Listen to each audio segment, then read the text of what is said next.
uchrashishlar har doim ham nasib qilsin.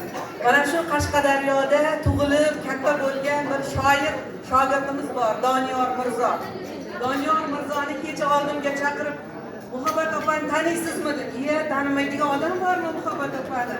Qani agar shogird bo'lsangiz ikki og'iz she'r yozib bering" dedim. She'r yozib berdilar. Mana shuni o'qib bersam.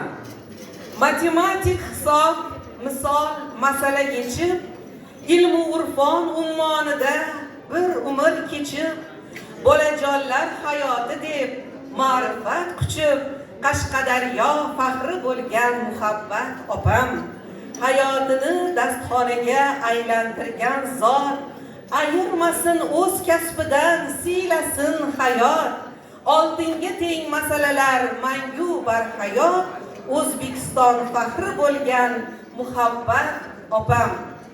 Muhabbat opa, umringiz uzoq bo'lsin. Sog' salomat bo'ling. Biz siz bilan g'ururlanamiz. Tabriklar.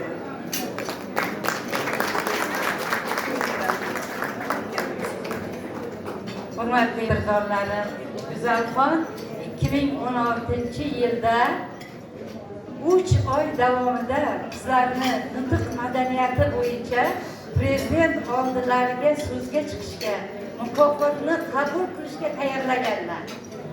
Erkinjon ummati, mana O'zbekiston qahramoni, biza ikkalamiz birgalikda qahramon bo'lganmiz. Bir kunda bizlarni 17 kishini 3 oy tinimsiz Toshkentga chaqirib, shu prezidentni oldiga chiqishga, nutq so'zlashga, ma'ruza qilishga tayyorlagan, nutq madaniyatida eng katta